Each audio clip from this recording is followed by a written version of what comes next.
Hello everyone, welcome back to another Strategoi video.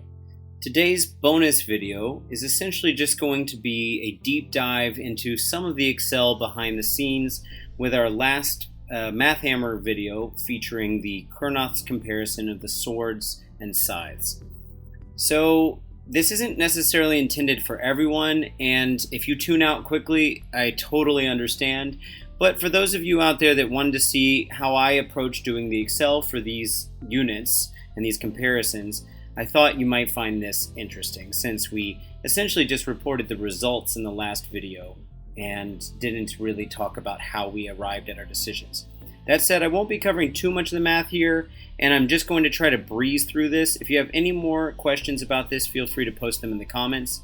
In the meantime, feel free to join our Discord and continue the conversation there, as well as liking and subscribing on the video. That helps us out a lot on the channel and helps us get even closer to that 1,000 subscribers we're almost at now, at which point I know that Jonas and I have multiple plans for different videos that we can be making to celebrate. Without further ado, let's move on. So in this video, it's going to be real simple here. I'm mainly just going to be talking about the Excel sheet by sharing that screen with you and just kind of mousing over everything. But I'll start with kind of an introduction to the approach and slide format here, and then conclude with our normal pair of slides that we usually have on the channel. All right.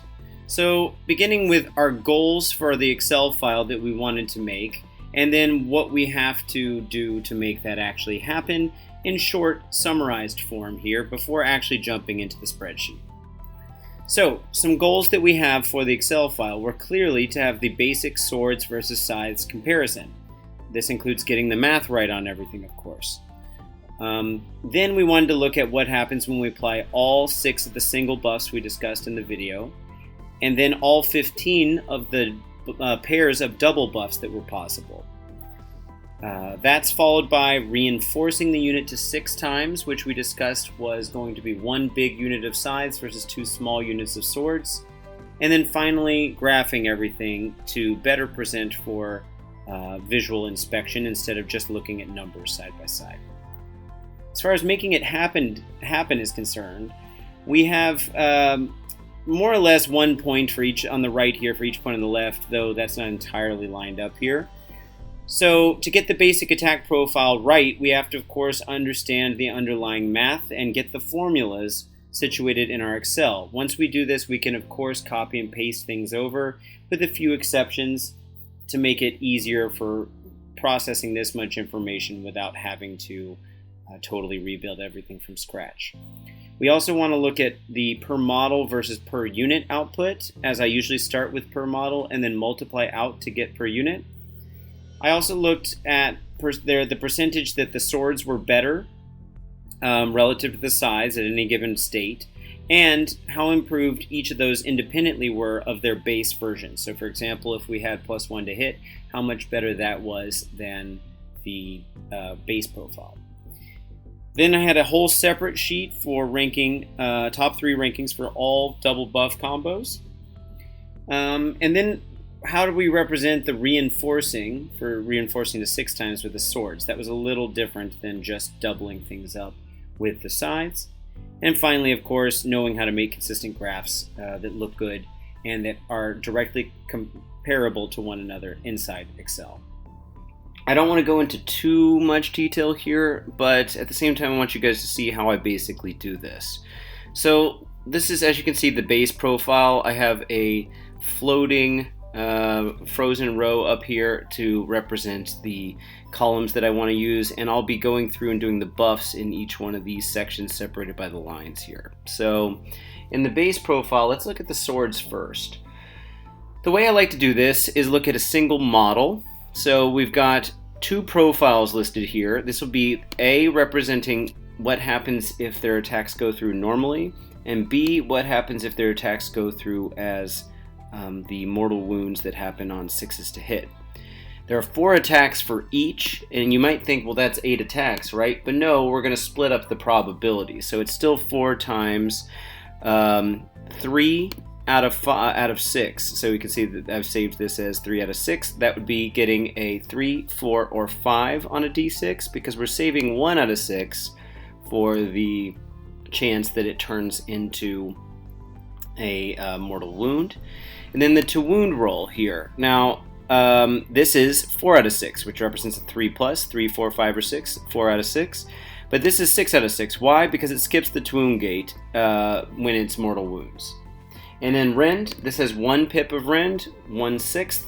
And this has, I've listed anytime it's doing mortal wounds as all rend, like it's just doing full rend there.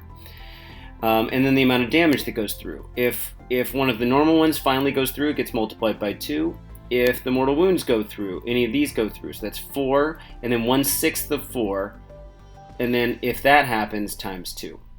And so what we get here is the expected value pre, meaning before we've evaluated it gets a save, which is also the same as doing a 7-up save. As you can see, what this is this is just multiplying the attacks times the hit times the wound times the damage, but not taking into account rend. That's the same for down here, but of course it's not necessary because it's going to be the same across the thing. But what's really important here is I've got against versus a 6-up, 5-up, 4-up, 3-up, 2-up, 1-up save, as I did in the video. And here, what we're seeing is this formula is a little more complicated, but essentially we're taking this expected value pre, and we're going to be multiplying it by the minimum of in this case, 5 out of 6, which is what we would be getting if they had a 6-up save. How much would fail? That would be failing on a 1, 2, 3, 4, or 5, plus the rend value here. So, that makes it the full 6, or 6 out of 6. Why did I do it like this? Because what I'm going to end up doing here is dragging this across, and it's possible that if the rend gets high enough, for example, down here, you're not gonna want it to go into higher territory, so you want to pick the minimum here of these two options. I know in Excel everything looks a little cramped, but fortunately the brackets or the parentheses here are color coded, so you can a little bit better see what's going on.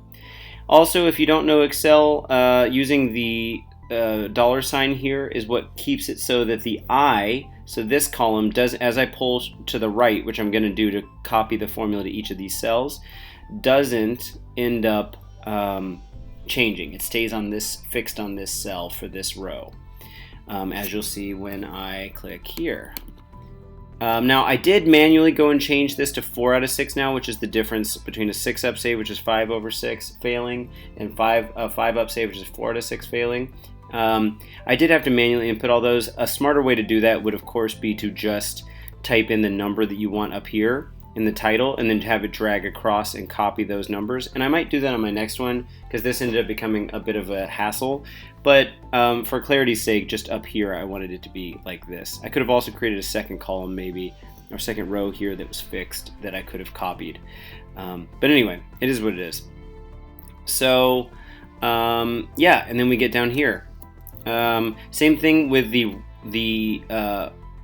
rend, the mortal wounds here, and of course the computer doesn't know that it's mortal wounds, but I've got the math worked out so that it works that way, so that no matter what save it is, it still looks exactly the way it did up here. This is saying there's a 1/6 chance plus this, so it's adding in full rend here, but that would of course make it 7/6, and then it takes the minimum of those two, so 6/6. So it's just multiplying by 1 at the end of the day, and times the expected value pre.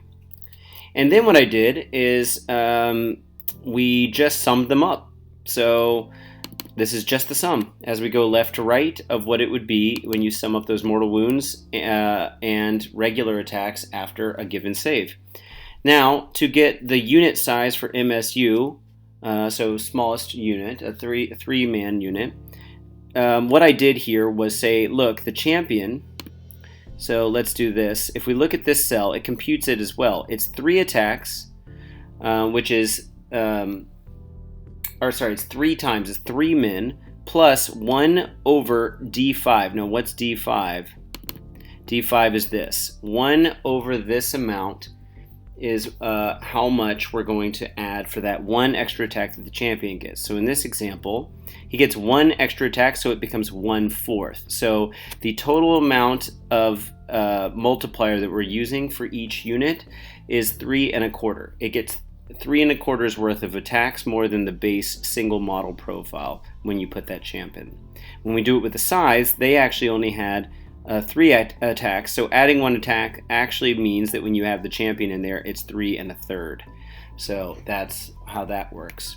And then simply what I did here is just multiply the multiplier by what the single model's output is, and then drag that across. So pretty consistent, pretty straightforward. I'll go ahead and explain the Scythes real quick, and then I won't go into this level of detail with anything else, unless it's absolutely necessary to describe how each of the buffs works, but I'm going to try to keep it fast here. So this right here is their normal attack profile. You'll see it's exactly the same, except that, of course, all of the 3, 4, 5, or 6s you have to roll for the to hit are allocated to the weapon itself, and this right here represents their pile-in move. Now, because that only happens once per unit, regardless of what happens, it's only one quote-unquote attack. It only happens once with 1 mortal wound that automatically hits, wounds, rends, and does 1 damage. So 1 mortal wound. And when I calculated the amount here, instead of totaling these together and multiplying this number by 3 1/3, instead what I did was multiply 3 1/3 by the top number and then add in the single mortal wound. It's kind of an after effect. Yeah, so that explains how the base Excel is working for these guys. Now, I said in the intro here that I was going to do a model comparison per model and per unit. This is looking at the swords. Since I knew the swords were going to be by default better, I wanted to see by what percentage. So what this is saying is it's comparing the model, which is highlighted here in black, it's boldened, for the swords versus the model for Scythes, and how much better it is. Now you'll see that right here, for the first two, the swords are in fact better, but then they get increasingly worse on a per model basis. Now you might say that isn't what this looks like down here in the chart, and it's also not what we see when we look at the per unit basis. Now if you think it through, why would it be that this never goes negative for the swords, but this does for the back half of, or for most of the possible saves that you're going up against? Well, that's because as you multiply this guy out, the unit's extra mortal wound doesn't get multiplied out it stays at 1, regardless of whether it's per model or per unit. Whereas this, all of this profile here gets multiplied times 3.25. So that's why the swords actually stay positive for the unit, but not the model. So if you took one non-champion model, let's say, or even the champion, the Scythes would actually outperform the swords. So that's something we didn't capture in the video either. Interestingly enough, and I won't go through these details with anything else, but I also have, you actually see the low point here of where swords are better than Scythes is actually against a 4-up save when we look at the unit level. Whereas, and then it gets a little bit better here. Which is interesting because as more Ren kicks in, the Scythes get worse. This is when the Scythes perform their best relative to swords as on a per unit level, which is kind of interesting. Although it's kept parallel here visually, which might not actually be 100% accurate. It is accurate, but we can't see it very well with our eyeballs here. But you might be able to notice that blue dot is a little higher than this orange one. Anyway. Okay, so that explains kind of the basics there. Now when we do the buffs, as you can see here, I've highlighted in red whenever I changed a variable to reflect the buff so that I can better keep track of when I was using a single buff or double buff to make sure I'm not making any errors. For those that are interested though, the error that I ended up making that required me to remake the video was that when I dragged this stuff over from one to the next here versus different saves, I forgot to lock into place the blue box as the expected value pre with this dollar sign here, and instead what it was doing was it was dragging the previous result over as we were going, which meant got exponentially worse, which actually benefited the Scythes, which is why the Scythes came out better in the original version of the video that's no longer on YouTube. But anyway, that's an aside. I just basically had to go through and replace the dollar signs all the way through all of my results, which took 3.5 hours to do, but wasn't that bad in the big picture. Now, so Heartwood or all-out attack, this is +1 to hit. So all that's doing is making the hit go from, as you saw up here, which is 50% to 67% that goes through, or which was 67 now to 83%, or 5 out of 6. You'll notice that the mortal wound chance doesn't get up because it's unmodified 6, so it has to be a natural 6. So this is representing 2, 3, 4, 5, and this is representing a 6, 1 being the only one that doesn't go through. But the rest is the same. So +1 to wound, exact same thing here, and there's nothing really to note here. This is basically just the original profile, and this got 1 better. That's coming from the Archrev or Scythes or the Inspired Triumph. The Archrev attacks, this is pretty straightforward. We just bumped the amount of attacks going through. Notably, the Scythes, their little pile-in trick here doesn't get any bigger because that doesn't have anything to do with the attacks. So this went up from 4 to 5, and this went up from 3 to 4. Let's see, Bounty Hunters. This is improved damage. Notably, this is only on your actual attack profile. So where this used to be 2, now it's 3. But the mortal wounds still stayed 2 on when they proc there on the 1 out of 6 of the chance that we have. And then this went up from 2 to 3, which is one of the reasons why the Scythes are better, is because they benefit, all of their attacks benefit from the improved damage on Bounty Hunters. Tree Song improved rend, so the rend just went up from 1/6, so 17 or so percent, to 2/6, which is a third. And then here went up from -3 to functionally -4, which gives us this right here. This is not a percentage, but I kept them represented as percentages so that when I do the math, it all just kind of looks the same. But technically, you could think of it as really 2/6 in this case. And then Everdusk exploding hits. This is the most complicated of them.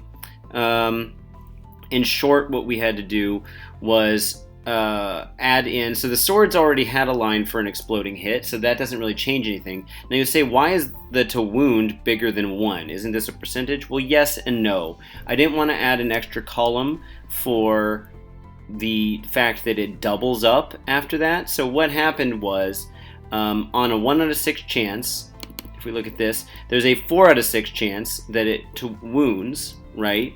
Which is the normal amount, but then I just doubled the amount of output here. So that meant that it went from what looks like 4 out of 6, which is 67%, to 1 1/3. It's not actually a percentage unless you think of it as a percentage of the amount of attacks that originally came through or whatever after getting cut down here. And then of course it goes through the normal way. With the Scythes, the same thing here, except they didn't previously have a proccing on 6s, so now we had to create a new line for them. C is their mortal wounds pile-in thing, and now this mirrors what's going on up here. This became smaller for the regular attack because only 3 of those 6 possible dice rolls actually represent a non-procced attack, and then a procced attack is here and does the same thing. Okay? So one other thing I said I would cover, which is the improvement over the base. That's simply taking, and you'll see that we didn't have that on the baseline, but on all of the improved profiles here, the buffed profiles, we do have it. And that's just saying we're going to take the difference of the group output here minus, if you see what I6 is, that's all the way up here, the group output for the base profile. We'll go back down here. And then, like any other ratio, after we've taken the difference, divide by what the original was. So that makes this 11.11% better than the original. And then, as you can see for the swords with Everdusk or exploding hits, they actually get worse than the original as we go along here. So that covers a lot of that material. Quickly looking at double buffs, and here's everything, but everything's just going to be basically double buffs with every single one of these things turned on. But I'll just give you an example of one of the double buffs. So here we've got both to hit and to wound. This was +1 to hit, and then I said plus the to wound here. So if it's not clear, they're both highlighted in red, and it's represented verbally in the chart. So you just had to make both of those happen. And that's really all that's going on here, and I just had to cover all 15 of those combinations, which took a number of rows. And then you can see I just repeated the data up here, repeated the columns. There could have been a smoother way to do this, but this is what occurred to me to do in Excel. Okay, so moving on to how I compared those double buffs. This was kind of a pain in the butt, but essentially what I did was, let's look at the swords. So I looked at all the combos here, +1 to hit with +1 to wound, +1 to hit with +1 to attack, and so forth. That's all 15 of them. And then copied in all of their data here, just as pure data instead of referencing, because once you start sorting, it gets a little funky. So this is copying all the data in versus no save, 6 plus 5 up, and so forth with all of these. And this is just how I imported them in. Then what I did is up here, forget this second half here, this is for the sides, this is for the swords. I copied all this information here and then plugged in just the expected value pre, then did it again with 6 up and so forth. And then sorted. I don't know if you know the sort function, but you just highlight all this guy and then you click the sort, and then you tell it how you want it to sort. So in this case, I wanted it to sort based off of the expected value pre, and we can say my list has headers, although that doesn't, I'm gonna have to, let's take that off because I did it wrong. But choose column C. We'll sort on column C, and then I always sorted from highest to lowest. Yeah, if I choose column C, then largest to smallest, and then it's sorted. But anyway, that's already sorted anyway, and that sorts all of these words with it too. So what I then did, after I did all of these guys, is I totaled up what the top 3, bottom 3 were, and actually the way I did that was recopied over here without all the numbers. So this is just the results we had, and then I simply, or maybe not so simply, the top 3 was count the number of ifs that we have +1 to hit in this range up here. These would be the top 3s. I could have made it the top 5 or whatever I wanted, but in the top 3 rows here, it counts the number of times we see the expression +1 to hit as one of the 2 buffs. And just to make sure my math worked, I always made sure that there were exactly 42. That was for each one of these guys, there were 6 possibilities. 7 possibilities, excuse me, because there were 7 different save profiles. So 7 times 6 different elements here made for 42. And then we just saw which one performed the best. So in this case, +1 damage ended up adding way more as a member of one of the 2 different buffs you can give than anything else by a long shot. Next followed by +1 to attack. And then the bottom 3, the same thing worked there, which was looking here at the bottom 3. Again, I could have made that bottom 5 or whatever. And then I repeated for the sides, so don't need to go into too much more detail there. Lastly, on this sheet, this was looking at reinforcing. So with reinforcing, it was just a matter of, this was the base profile, I copied this into here. To reinforce with the base profile, we literally just did double. So this is double what had been computed here. So it's literally just 2 times that, and 2 times that, and then every one of these is 2 times what came above it. And sides also did double, which was easy enough to compute, and I just called it 6. Instead of doubling it, I called it 6 plus that whole idea. This is getting double this because we have 2 champions, right? We said we're going to use 2 units of 3 swords. That's why it doubles the whole output, whereas this changes the first number to 6, so it's only getting 6 guys plus 1 champion's extra attack. Anyway, so when we did a buff though, what we had to do was the double isn't really truly doubling anymore. You'll see that the formula now is this amount, which is the buffed version, plus this amount, which is the non-buffed version. Essentially, we just added a 1 unit that got the buff and the other one that didn't. And then with a size though, because there's just 1 unit, we still have the same formula. So that's how that was worked out. Now, as far as graphs are concerned, let's go back to the original one. Doing the graphs here really just meant selecting the stuff you needed. So to compute this was the expected value. Actually, I selected the top row here, the frozen row, plus the output for the swords, and then the output for the scythes as well. And then just went in and clicked Insert. I went to Charts and I selected, this guy right here. And then I went through, I'm going to not actually have it do that, and went through and once I did all the charts, made sure that they all had the same Y scale there. The x-axis was going to be normal. Changed some names. If I had to change the colors and stuff, I did, but I only really did that down here on this profile. This was the exploding hits one, so that we could see what swords look like on their base profile in gray. And then of course added some extra detail here, but I made sure that the scale was always the same. For the double buffs, I did the same thing. It went up to 22, but it was relatively straightforward. And then of course for this chart, this was just simply grabbing every one of the outputs for swords and then putting them all in one chart and then renaming them and moving the legend over here since it was down below by default, and kind of resizing things so that we could see it a little bit better. Same thing with the scythes here.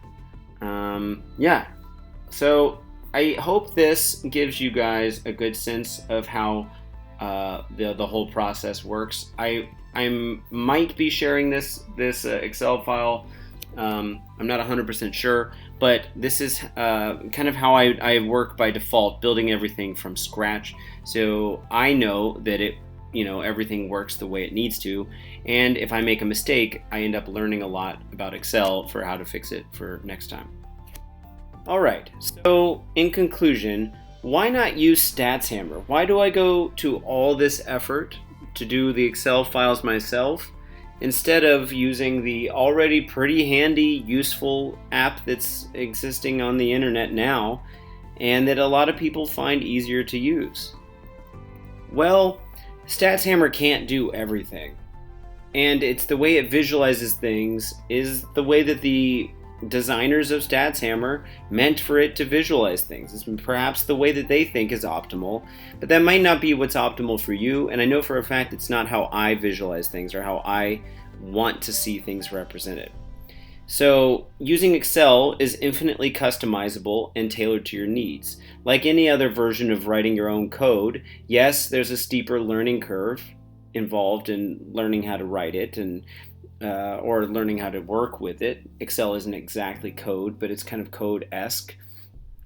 And it's going to require you, it's like the trade-off to get that flexibility is that you have to put more work in. But if you need to be able to do what you needed to be able to do, starting from a blank slate like that and then building it up from the ground up doesn't actually take that much more time once you get used to it. Which, onto my next point, forces you to truly understand the math and the Excel code. What if StatsHammer, although it does seem to output all the right answers, does make mistakes from time to time? Or what if it doesn't allow you to do certain things that you need to do, like that pile-in move I found very difficult to try to replicate in StatsHammer. So instead, Excel coding it yourself is going to force you to not only get better at Excel, but also get better at the math, and forces you to understand truly how the math works. Now you can always look at StatsHammer as kind of a making sure your Excel code is working correctly, or if not, figure out what you're doing wrong in StatsHammer if your Excel code is right. But just like any other type of science or math, it allows you to go back and kind of test, peer review essentially, what you're doing to make sure that your thing is in fact as robust as you think it is. Also in Excel, we can make larger files of all of your results rather than having to save a JSON file as each one of the profiles.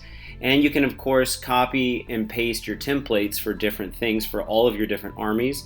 You can internally reference the points changes for each one of the units if you want to do that as things change. You can have some massive Excel file, or you could refer to Excel files outside of each other. There's all kinds of things you can do once you get to a high enough level of doing that, which I still have plenty of room to grow on myself. And as I just referenced, each project makes the following project easier, whether that means you have a template or you just know how to build it. Actually, I've rebuilt mine from scratch every time, just seeing maybe what I'll actually bring over by necessity instead of just copying and pasting the same thing. Maybe I'll say just organically that I need this same set of formulas, or maybe I'll only pick and choose what I actually really need, and then maybe I'll come up with something better for the next implementation and keep improving myself. And then finally, and I think perhaps most importantly, learning in general and improving your skills is actually fun for the right type of person. This isn't for everyone. Not everyone has the kind of time that I have or the interest that I have in this, but there are tons of math hammer type people out there who really actually find computing the numbers for themselves and getting better at this type of mathematical thinking quite fun. So anyway, thank you again for watching all of these Math Hammer videos. I know that this was a particularly niche one, more for the people that just want to know the behind the scenes stuff, but it also simultaneously acts as kind of a soft version of comparing the online tools that are out there and also showing how to build your own files in Excel, just so you can get an idea. Are there things I could do better in my Excel? Yes, 100%, and I'm open to suggestions. I'm not an Excel expert, but I'm decent at it, and so always looking for ways to streamline my process. In the meantime, till the next video, which I think will in fact be the everything you ever wanted to know about the D6, we kind of got sidetracked here with the Kronos thing. But in the meantime, please like, share, and subscribe. Come join us on the Discord to have some discussion. Let me know what you liked about this video or would like to see in future Math Hammer videos. And we're looking to get those 1,000 subscribers, so please keep getting the word out. Thanks so much for building such a great community, and until next time, Ryan out.